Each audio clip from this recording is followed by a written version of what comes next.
बच्चू बोल, क्या सवाल है तुम्हारा? पेशेंस के बारे में आपका चाचा जी क्या बोलते बताता है?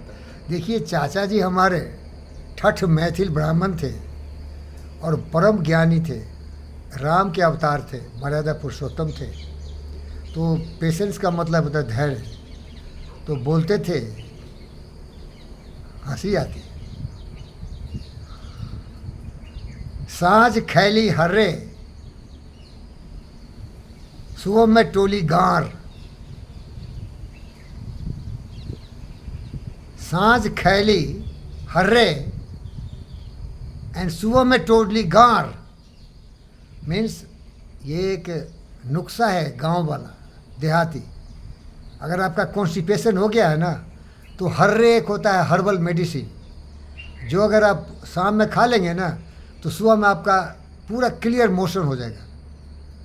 तो वही बोलते थे कि ऐसा नहीं होता है, 2-4 दिन 5 दिन खाओगे ना तब जाके वो डाइजेस्टिव को सही करता है, तब जाके तुम्हारा कॉन्स्टिपेशन दूर होगा। तो पेशेंस रहना चाहिए। अगर आप बीज डाल देते हैं ज़मीन में, तो बीज को सुबह उखाड़ के फिर देखोगे क्या पेड़ बन गया, तो नहीं बनेगा, है ना। धीरे धीरे रे मना धीरे सब कुछ होए, माली सींचे 100 घड़ा ऋतु आए फल होए। तो हर व्यक्ति को चाहिए, जो स्टूडेंट हो, जो कोई भी काम करने चला हो, व्यापारी हो, तो सब चीज़ का टाइम होता है। इसीलिए अभी एक कोट हम लोग डिस्कस कर रहे हैं ना, things happens over time not over night. Don't become too much stupid to start worrying that you are not getting everything immediately. Buddha said, everything happens at the right time and right place. Do your best, be active, make decision and things will come at the right time. आपको मालूम होगा sir, जब Columbus ने नए दुनिया की खोज के लिए चला, खास के तो हिंदुस्तान खोजने आया था सी रूट से, लेकिन वो भटक गया, तो जाता ही जा रहा था।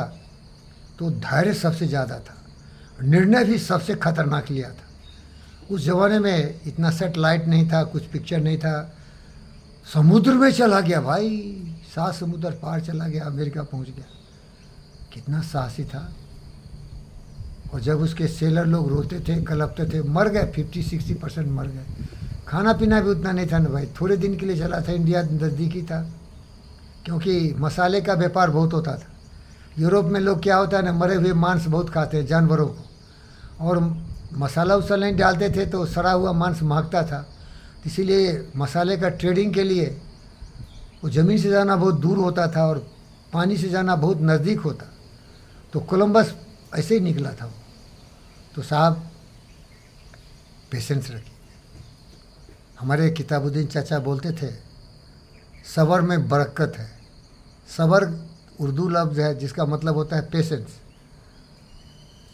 सब्र से रहो, सब कुछ मिलेगा। अल्लाह के यहाँ देर है अंधेर नहीं है, ये भी कहते थे वो। तो सचिव बाबू, मैं आपके सामने जब बैठता हूँ ना, तो मेरे सबकॉन्शियस माइंड से जितने भी महापुरुषों के वचन है वो सामने प्रकट होते हैं। तो बॉटम लाइन, सांझ खैली हर्रे भिनसर टोली गार, ये वो मैथिली है क्या, बोलिए।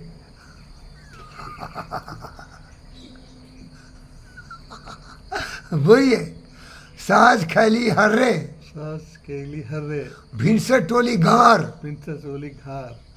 गार भी जेनस कि कुछ निकला क्या। वो आदमी पेशेंट था, कॉन्स्टिपेशन का।